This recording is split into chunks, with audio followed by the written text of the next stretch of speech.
The shuttle was falling fast. Jake Morrison held the control stick with both hands, trying to keep the small ship steady. Metal screamed around him. Sparks flew from the damaged control panel. Red warning lights flashed everywhere. "Come on, stay together," Jake said through his teeth. He pulled hard on the controls, but the shuttle would not listen. The right engine was gone, hit by a meteor. Now he was dropping toward the planet below like a rock. Krivak 7 filled the view screen. Purple and green clouds swirled across its surface. Jake had been carrying medical supplies to the research base on the northern side. Simple job. Easy flight. But the meteor storm came from nowhere, and now everything was wrong. The purple forest rushed up to meet him. Giant fern trees bent and snapped as the shuttle cut through them. Jake felt his body slam against the safety straps. The shuttle hit the ground, bounced once, then slid forward with a horrible grinding sound. Then everything stopped. Jake hung in his seat, breathing hard. His head hurt. Blood ran down from a cut above his eye. He touched his ribs carefully. They hurt, but nothing felt broken. Through the cracked window, he could see 2 moons already in the darkening sky. He pressed the release button on his straps and dropped into his seat. The emergency kit was still locked in its place on the wall. Jake grabbed it and his gun. Most of the medical supplies were still good. The computer was dead, showing only a black screen. Jake lifted his wrist and spoke into his communicator. "This is Lieutenant Jake Morrison. My shuttle crashed on Krivak 7. I need help. Can anyone hear me?" Only static answered. The meteor storm must have destroyed the satellites. He was alone. Jake climbed out of the broken shuttle and looked around. The forest was thick and dark. The air felt heavy and wet. Strange smells filled his nose, like cinnamon mixed with something sharp. Far away, he heard animal sounds. Some were high chirps. Others were deep roars that made his chest shake. He knew about Krivak 7. The Galactic Council called it a Class 9 hazard world. Most alien races would not come here. Too dangerous. Only humans were crazy enough to build research stations on planets like this. Jake knew he needed 2 things fast: shelter and fire. The temperature was dropping as night came. He had read the reports. Krivak 7 nights were cold enough to freeze a person. Jake gathered broken pieces from the shuttle and piled them in a small clearing. He pulled out his plasma lighter from the emergency kit. Soon a small fire was burning. The flames grew bigger, pushing back the darkness. Jake sat down near the fire and opened a ration pack. He was chewing on a protein bar when he heard it. A small sound like crying coming from the dark forest. Jake pulled out his gun and turned on its light. "Who is there?" The crying stopped. Now there was a low growl. Jake pointed the light into the bushes and froze. 2 big golden eyes stared back at him. They belonged to a small creature covered in dark fur. It had 6 legs and a tail with feathers at the end. The creature was small, about the size of a cat. It was hurt. Blood leaked from a deep cut on its side. "Easy," Jake said softly. He put his gun away. The creature did not look mean, just scared and hurt. It tried to move back but fell down with another crying sound. Jake had seen pictures of these animals in the mission files. This was a baby Vrelton. The adults grew as big as elephants with teeth like swords and claws that could cut through metal. But this one was just a baby, alone and dying. He should walk away. Adult Vrelthons protected their babies with fierce anger. If the mother was close, helping this baby could get him killed. But Jake looked at the small creature, bleeding and shaking in the cold, and he could not leave it. "Okay, little one," he said, moving slowly toward the baby. "Let me help you." The baby Vrelthon watched him with careful eyes, but it was too weak to run. Jake could see how bad the injury was. The cut was deep, probably from another predator. The baby was breathing fast, and its golden eyes looked dull. "You lost a lot of blood," Jake said quietly. He opened the medical kit and took out trauma sealant. It was made for humans, but it might work. He had to try. The baby growled when Jake touched the wound, but it did not bite him. Jake worked quickly. He cleaned the cut with antiseptic and put the sealant on. The baby jumped but stayed still. "There," Jake said. "That should help. But you need food and water too." He picked up the baby carefully and carried it back to the fire. The creature was lighter than he expected. Its 6 legs tucked against its body as Jake put it down on soft fern leaves near the warm flames.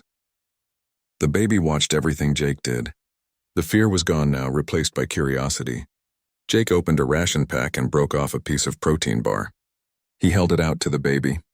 It sniffed once, then took the food very gently. Its small teeth barely touched Jake's fingers. The baby ate the whole piece in seconds and looked at him, wanting more. "Hungry, huh?" Jake laughed and gave it another piece. I am going to call you Scout. You look like a scout. Scout made a sound almost like a purr as it ate. The night got colder. Jake added more broken shuttle pieces to the fire, keeping it burning bright. Scout moved closer to the warmth, its feathered tail curling around its body. Jake leaned back against a fallen tree and looked up at the alien sky. Both moons of Krivak 7 were full tonight. Silver light came down through the trees. His communicator still showed no signal. He was stuck here until morning. Then he would try to find the research base. A sound in the dark made him tense. It was far away but clear, a deep roar that echoed through the forest. Scout's ears stood up. The baby let out a small call back. Jake's heart sank. That is your mother, is it not? He said quietly. She is looking for you. Another roar, closer now. Scout called back, louder this time. Jake could hear something big moving through the bushes. Branches broke under heavy weight. He pulled out his gun again, knowing it would not help much against a full-grown Vrelton. But holding it made him feel a little better. The firelight moved as a huge shape came out of the darkness. The adult Vrelton stood almost 3 meters tall. Its 6 legs were thick like tree trunks. Its fur was deep midnight blue and its eyes burned with intelligence and anger. When it opened its mouth to roar, Jake saw teeth as long as his arm. Scout jumped to its feet, calling to its mother. The adult Vrelton looked at Jake and he saw death in those eyes. This was it. He had saved the baby only to die now, but Scout limped forward and stood between Jake and the adult. The baby made chirping sounds like it was trying to explain. The adult Vrelton tilted its head. It looked from Scout to Jake and back. Its nose moved as it smelled the air. Jake realized it could smell the medical supplies and the antiseptic on Scout's wound. Slowly, carefully, Jake put his gun away and held up his empty hands. I helped your baby, he said. He knew the creature could not understand his words, but maybe it would understand his tone. That is all. I am not a threat. The adult Vrelton studied him for a long moment. Then it lowered its head and made a low rumbling sound deep in its chest. Scout responded with a happy chirp and pressed against its mother's leg. The adult gently touched the baby with its nose, looking at the sealed wound. It seemed to approve. When the Vrelton looked at Jake again, the killing intent was gone. In its place was something that looked almost like respect. The creature turned and began walking back into the forest. Scout limped beside it, but after a few steps, Scout stopped and looked back at Jake. Its golden eyes were bright in the firelight. The baby made a soft, questioning sound. Its mother paused, waiting. Then Scout did something amazing. It came back to Jake and pressed its small head against his leg. It was showing affection. Then it went back to its mother.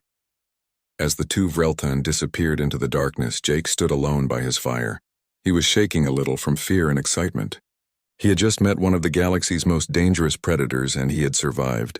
Not because he was strong or had good weapons. He survived because he had shown kindness. Maybe that was the real reason humans did well on Deathworlds like Krivak 7.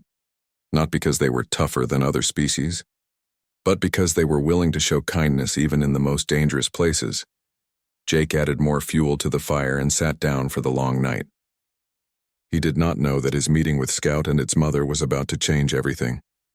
Dawn came to Krivak 7 with strange bird calls and purple-colored light filtering through the fern trees. Jake had slept a little, waking every hour to feed the fire and check around him. His body hurt from the crash and his stomach was empty, but he was alive. He packed his supplies and checked his wrist communicator. Still no signal from the satellites, but the navigation was working. The research base was about 40 kilometers northeast of where he was. 2 days of hard walking through dangerous land. Jake put out the fire with dirt and started walking. The forest was full of sound and movement. Things ran through the bushes. Larger shapes moved in the shadows. He kept his hand near his gun, though he knew it would not help much against most of Krivak 7's animals. By midday, he had walked maybe 8 kilometers. His path took him through an area where the ferns gave way to huge trees with bark like polished black glass. Their branches were so thick that the forest floor was dark like twilight. Jake was checking his navigation when he heard it. Voices, not animal sounds. Real voices speaking in the clicking, whistling language of the Xanthari. They were one of the Galactic Council's member species. Jake moved forward quietly, using the big trees for cover until he could see a clearing ahead. 3 Xanthari stood in the open. Their insect-like bodies were covered in shiny shells that were green and gold.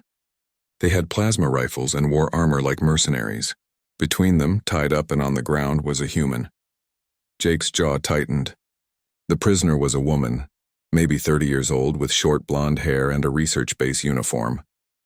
Her face had bruises and blood came from her nose. One of the Zenthari was waving his rifle around while speaking in harsh, fast clicks. Jake did not speak Zenthari, but he understood the situation. These were not friendly visitors. Mercenaries sometimes raided the outer colonies, looking for technology and hostages to demand money for. They were here on Krevak 7, which meant they were either desperate or very confident. He counted his options. 3 armed enemies, 1 prisoner to protect, and him with just a pistol and surprise. The odds were not good. But Jake had never left people who needed help. He was about to move when a sound stopped him. A low rumbling growl that seemed to come from everywhere. The Zenthari heard it too. Their antennas twitched in alarm. They raised their rifles and looked around the tree line.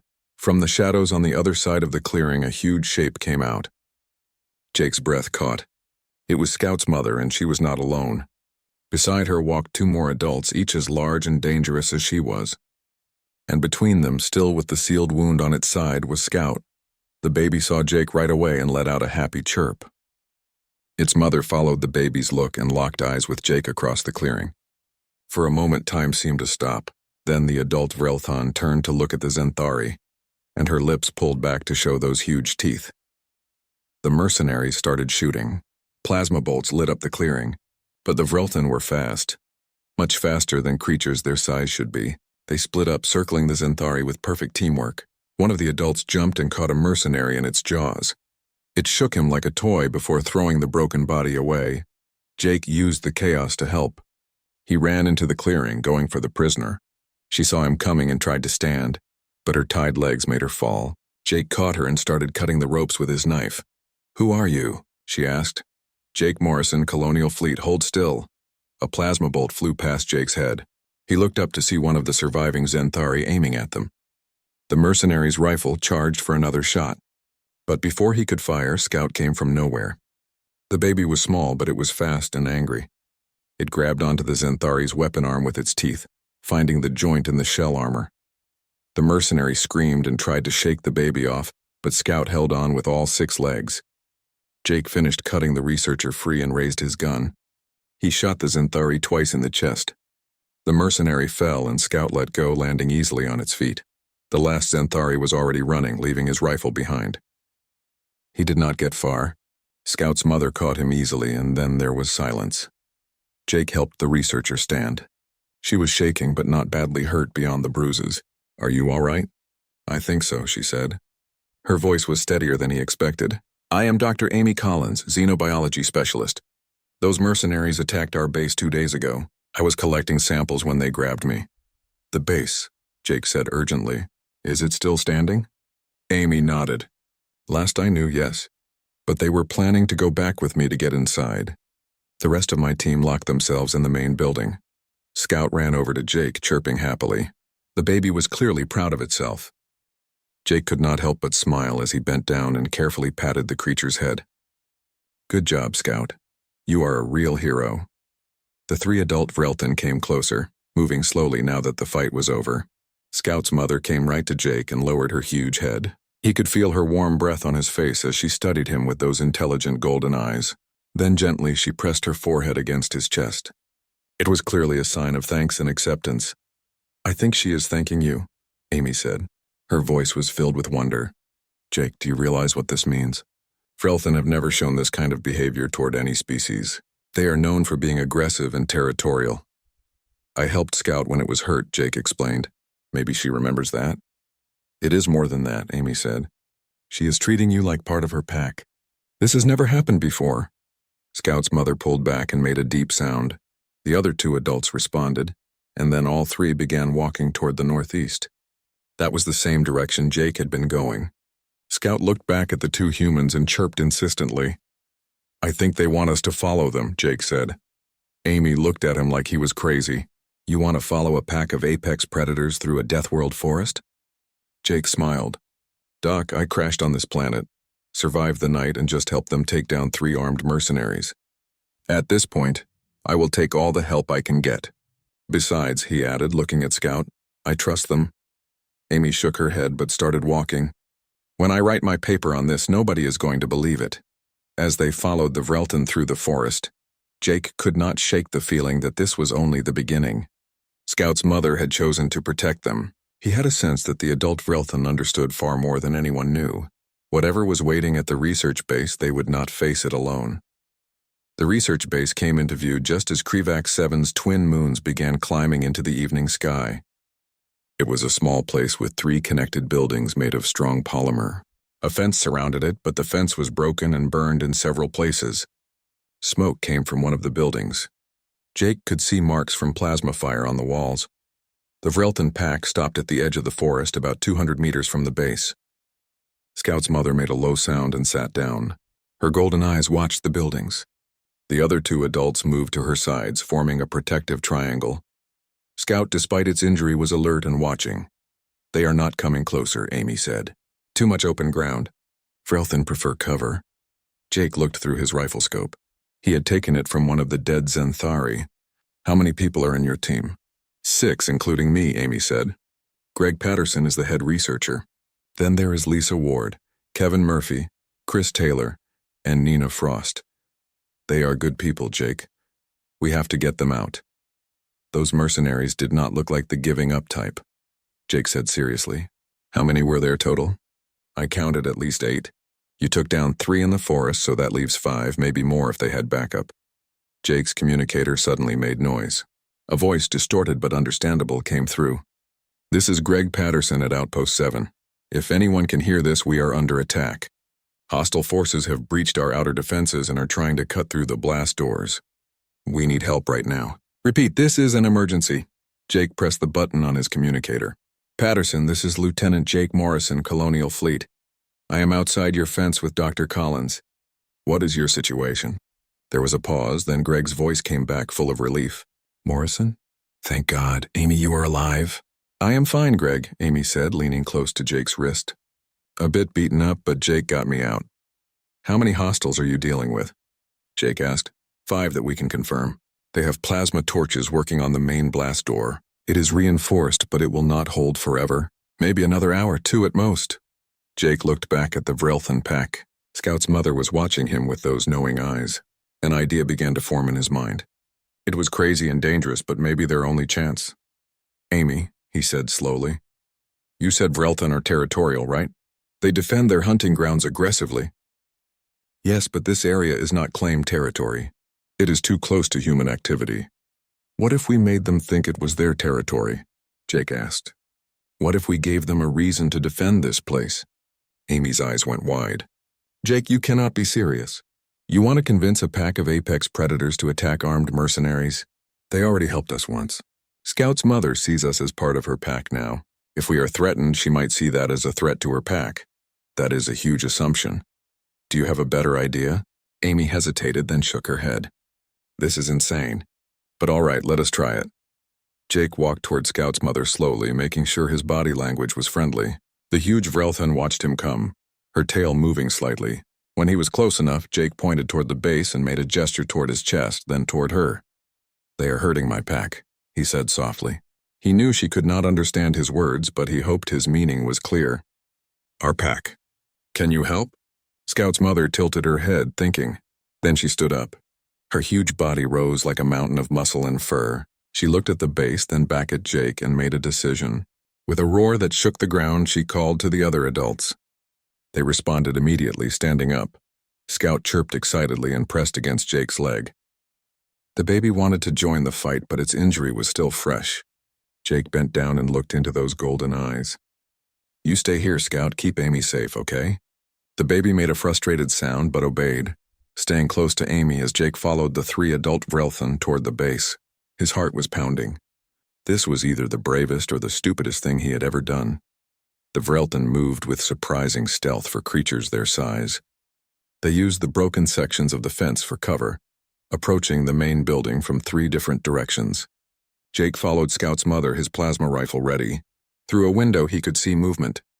The mercenaries were focused on the blast door. Their backs were to the outside. Scout's mother paused at the building's entrance. a large airlock door that had been blown open. She looked back at Jake and he nodded. "Go!" the Vrelthan charged. The effect was like a natural disaster hitting the building. The first mercenary did not even have time to scream before Scout's mother was on him. The other two adults came through windows, breaking polymer glass and sending the Zenthari scrambling for their weapons. Jake entered behind them, providing cover fire. He hit one mercenary in the shoulder, spinning him around just as one of the Vrelthan finished him. The base interior was chaos. A whirlwind of fur, fangs, plasma bolts, and shouting. One of the Zenthari managed to get a clear shot at Scout's mother. The bolt hit her side. She roared in pain and fury. Her huge paw caught the mercenary and threw him across the room. He hit the wall hard and did not move again. The last two mercenaries realized they were beaten. They tried to run through the blast door corridor, but the door chose that moment to slide open. It revealed Greg Patterson and the rest of the research team. Greg was holding a plasma cutter like a weapon. His face looked determined.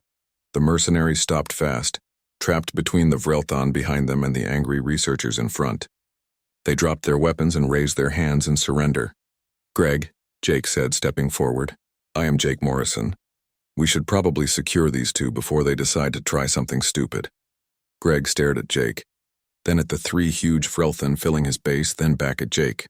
"Lieutenant, I do not know what kind of miracle you just pulled off. But thank you does not even begin to cover it." "Thank them," Jake said, pointing to the Vrelthan, "and especially thank Scout, the little one outside. This was a team effort." As the research team secured the prisoners, Scout's mother came to Jake. The burn on her side looked painful but not serious. Jake pulled out his medical kit and held up the antiseptic, showing it to her. She understood and lowered herself to let him reach the wound. "You're going to be fine," Jake said as he cleaned and sealed the burn. "Tough as they come, just like Scout." The Vrelthan made that rumbling purr sound he had heard from Scout. It was a sound of contentment and trust. When he was finished, she pressed her huge head against his chest again. Jake wrapped his arms around her as far as they would go, feeling the powerful muscles under the fur. Amy entered the base with Scout. The baby immediately rushed to its mother, chirping with concern. The adult touched her baby gently with her nose, reassuring it that she was all right. The other two adult Vrelthan were already leaving. Their territorial instincts were satisfied now that the threat was gone. "Jake," Amy said softly, "you have done something no xenobiologist has ever achieved. You have formed a genuine bond with a Vrelthan. This is going to change everything we know about them." Jake smiled and scratched Scout behind its ears, making the baby purr. "Maybe they were never the monsters we thought they were. Maybe we just never tried to understand them." Outside, Krivak 7's moons cast silver light over the forest.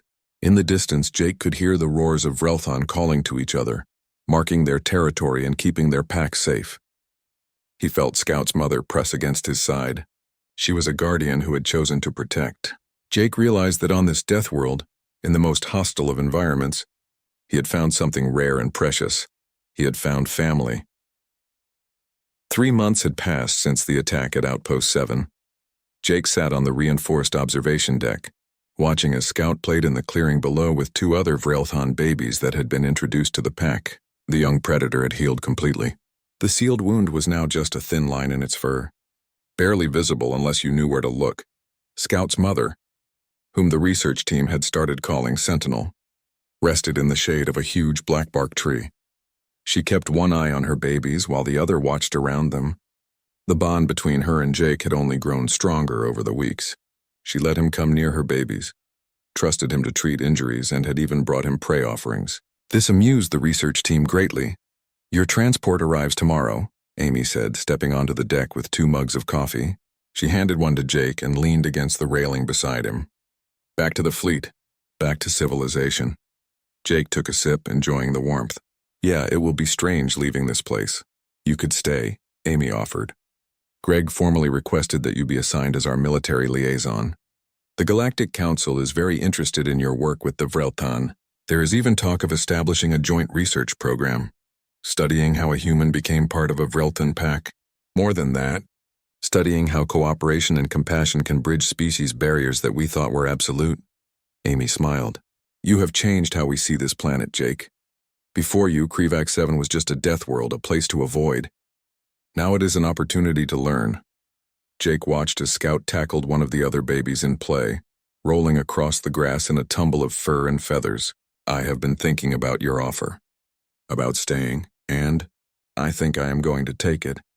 The fleet can spare one lieutenant, and honestly, I cannot imagine leaving now. Not when there is so much more to learn. He paused. Not when they have become family. Amy placed a hand on his shoulder. I am glad. Scout would have missed you terribly. As if hearing its name, Scout looked up from its play and spotted Jake on the deck. The baby let out an excited chirp and ran toward the building, climbing the support structure with the skill of a creature born to hunt in trees. Within seconds, Scout had reached the deck and was pressing its head against Jake's chest, purring loudly. Yeah, Jake laughed, scratching behind the baby's ears. I missed you too, you big goof. Sentinel raised her head, watching the interaction. Then, with the slow deliberation of a queen surveying her domain, she rose and came toward the base. The structure groaned slightly under her weight as she climbed, but it held. Jake had insisted on reinforcements after the first time Sentinel had decided to visit. The huge Vrelthon settled on the deck, which suddenly felt very small. She lowered her head to Jake. He pressed his forehead against hers. This gesture had become their greeting. In her golden eyes he saw intelligence, affection, and trust. Greg finished compiling his report, Amy said, pulling out a datapad. Want to hear what he wrote about you? Do I have a choice? Amy smiled and began reading. Lieutenant Jake Morrison has demonstrated an unprecedented ability to form interspecies bonds in hostile environments. His actions on Krevax 7, particularly his decision to aid an injured Vrelthon baby despite significant personal risk, have led to the first recorded case of a human being accepted into a Vrelthon pack structure. This development has profound implications for our understanding of both Vrelthon social dynamics and human adaptability. It is this researcher's opinion that Morrison's empathy and willingness to see beyond species barriers represent the best of what humanity can offer to the galactic community. Jake felt his cheeks warm. That is a bit much. No, Amy said seriously. It is exactly right. The Galactic Council has been debating humanity's place in the universe for decades. Some species see us as reckless. Others see us as dangerous because we thrive on worlds that would kill them. But you have shown them something else. Amy continued speaking. You have shown them that humans do not just survive on death worlds. We connect with them. We find beauty and friendship in places others only see death. A sound in the distance made them both turn. From the forest came two figures. They were humans in colonial fleet uniforms. Jake recognized them immediately. Commander Helen Price and Captain Victor Lane, both from the Fleet's Interrelations Division. Looks like your evaluation team is here early, Amy observed. Jake stood, gently moving Scout aside. Better go meet them. Will you watch Scout? Always. Jake made his way down to ground level. Sentinel followed at a respectful distance. The two officers stopped short when they saw the huge Vrelthon. Their hands moved toward their guns. Stand down, Jake called. She is friendly. Commander Price, Captain Lane, welcome to Outpost 7. Helen Price was a veteran officer with sharp eyes and an air of authority. She studied Sentinel with clear fascination.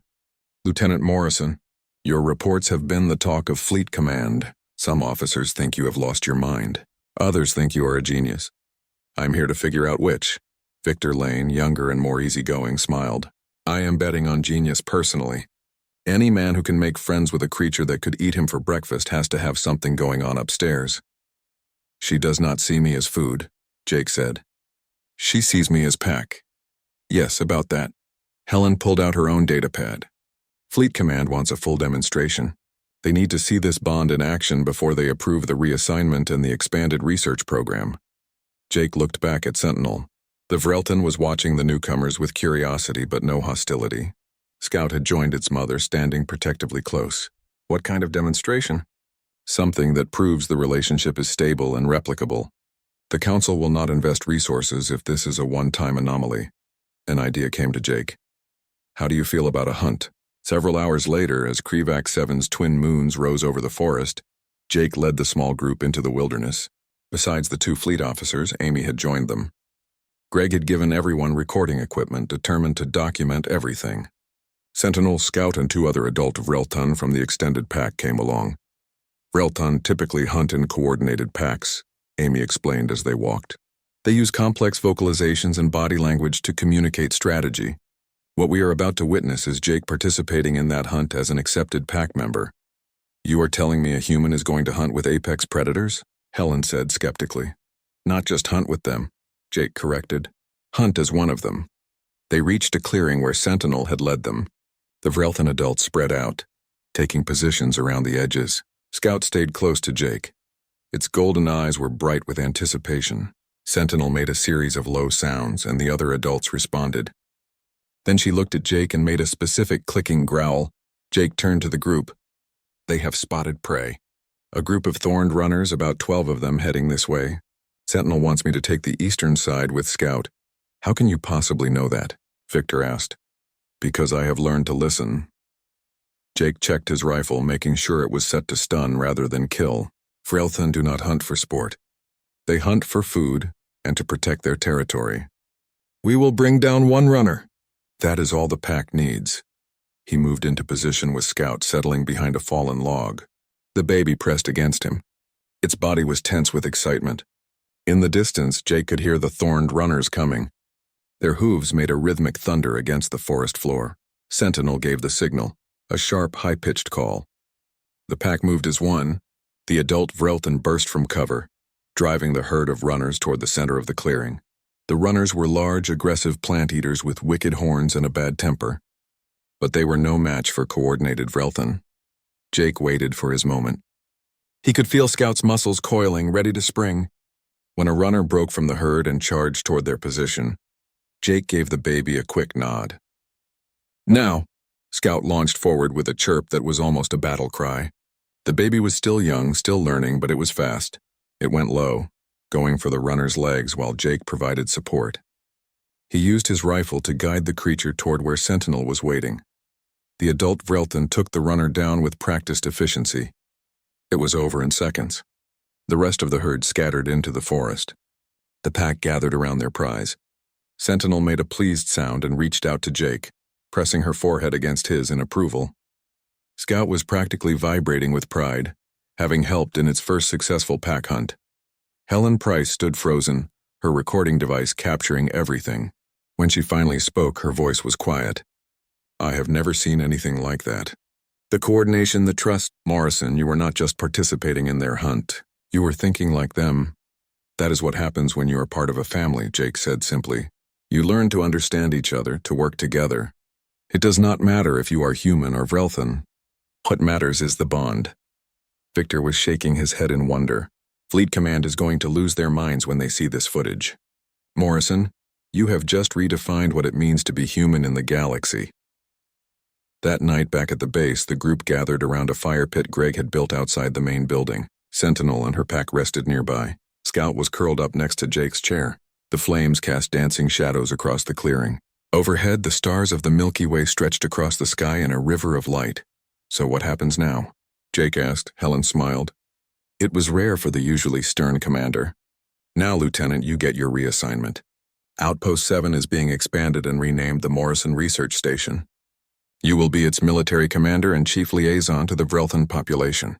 Your mission is to continue building these relationships and to help other humans understand that Deathworlds are not just challenges to overcome. They are opportunities to grow. The Galactic Council is also proposing a new initiative, Victor added. The Deathworld Integration Program. Humans will be assigned to other high-risk planets to establish similar research outposts. Your work here will be the template. Amy raised her coffee mug. To Jake Morrison, the man who made friends with a Deathworld. To Scout, Jake corrected, reaching down to scratch the sleeping baby's head. The baby who taught me that courage is not about being unafraid. It is about showing kindness even when you are terrified. They drank to that. As the fire crackled and the alien forest sang its nightly chorus, Jake felt a deep sense of peace. He had crashed on Krivax 7 expecting to fight for survival. Instead, he had learned to thrive by opening his heart. Scout shifted in its sleep, making a small purring sound. Sentinel's presence was warm and protective beside them. The stars above seemed brighter somehow, full of possibilities. 6 months had passed since that night by the fire. The Morrison Research Station had grown significantly. New buildings stood where there had once been only 3. The fence was repaired and reinforced. A landing pad now occupied the western clearing, capable of handling larger transport ships. But the most remarkable change was not in the structures. It was in the relationships that had formed between humans and Vrelthan. Jake stood on the main observation deck, watching the morning routine below. Scout was no longer a small baby. The young Vrelthan had grown considerably, now standing almost as tall as Jake himself. Its wound had healed perfectly, leaving only a faint scar that was a badge of honor for the young predator. Scout was playing with 4 other juveniles from different packs, their games a complex mixture of hunting practice and social bonding. Sentinel rested in her usual spot under the black bark tree. She was not alone. 3 other adult Vrelthan from neighboring packs had joined her. What Jake and the research team had discovered over the months was extraordinary. The Vrelthan were not solitary territorial creatures as previously believed. They were highly social, with complex pack structures and interpack relationships. The reason they had seemed so aggressive before was simple. Humans had never tried to communicate with them properly. "Coffee?" Amy asked, joining him on the deck. She handed him a steaming mug. "Thanks." Jake took a sip and smiled. "I still cannot believe how much has changed." "Believe it. We now have regular contact with 7 different Vrelthan packs. Lisa is making breakthrough discoveries about their communication patterns. Kevin has documented over 50 different vocalizations, each with specific meanings. Chris is studying their social hierarchies. And Nina is working on a translation device." "A translation device?" Jake raised an eyebrow. "Seriously? Preliminary tests show promise. If we can crack their language fully, we might be able to have actual conversations with them." Amy paused. "Jake, do you realize what this means? We are not just studying them anymore. We are building a relationship between 2 intelligent species." A ship's engines roared overhead. Jake looked up to see a transport descending toward the landing pad. "That would be our visitors from the Galactic Council. Are you nervous?" "A little. This is the big one. If they approve the expanded program, everything changes. If they do not, well, we keep doing what we are doing but on a smaller scale." The ship landed smoothly. Its doors opened and a delegation emerged.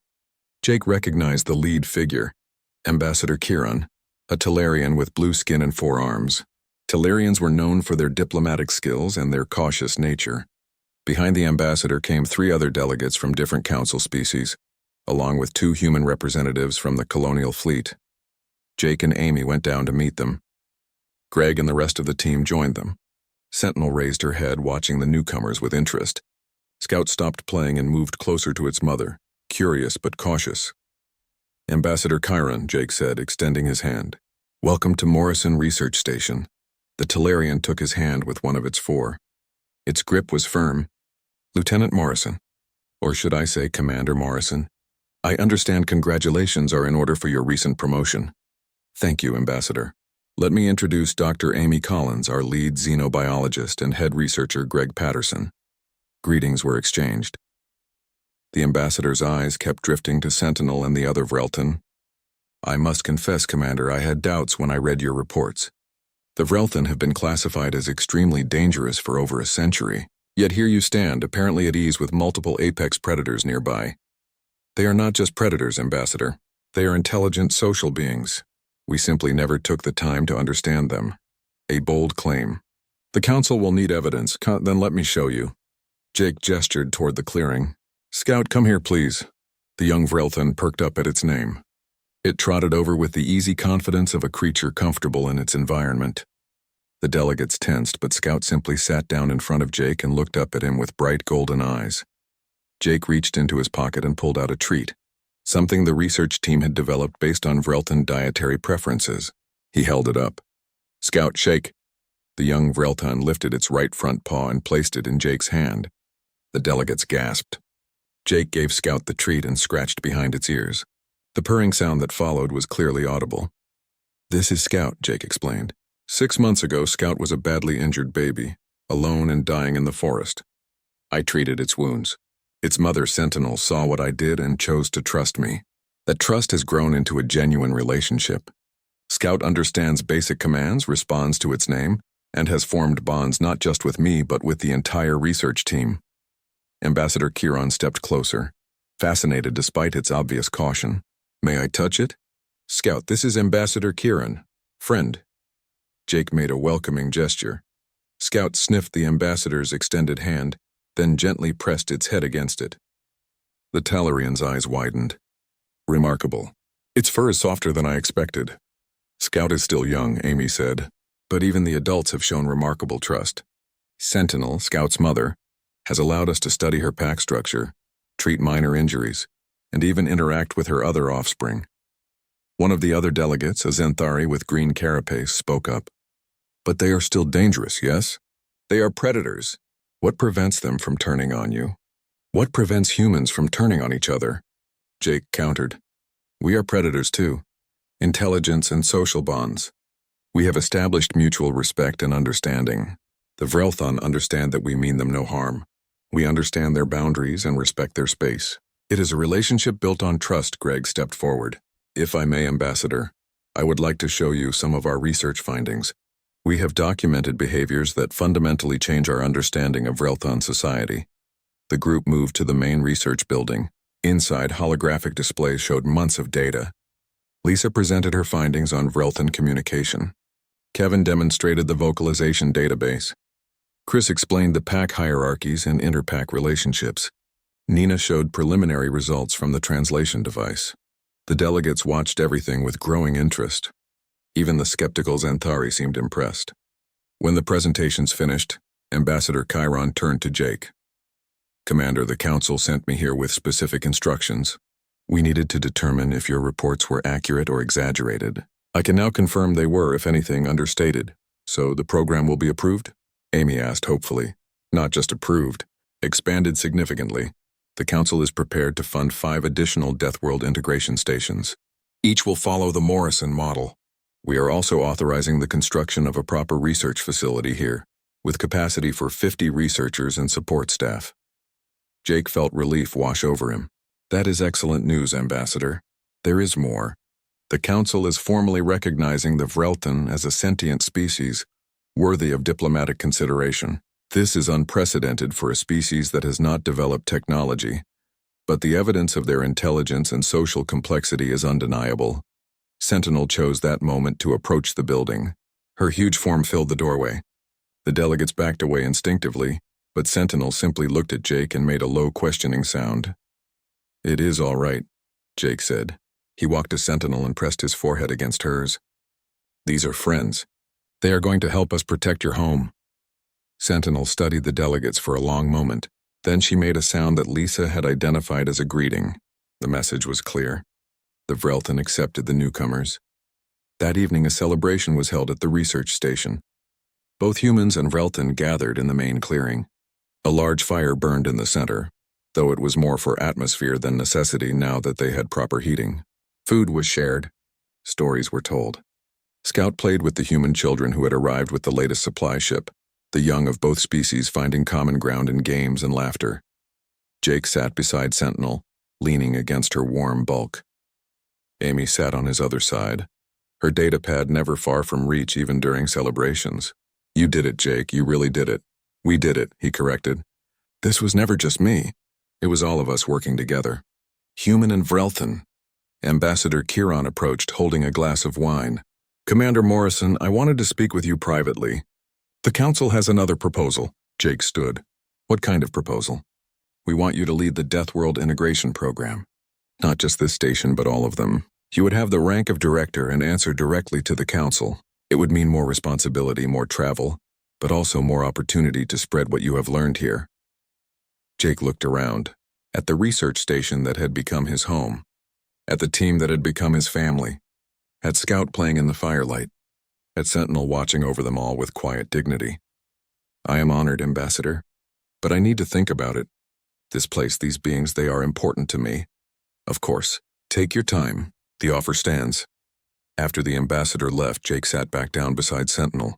The great Vrelthon turned her golden eyes to him, and he felt that familiar sense of understanding pass between them. She knew something was changing. She always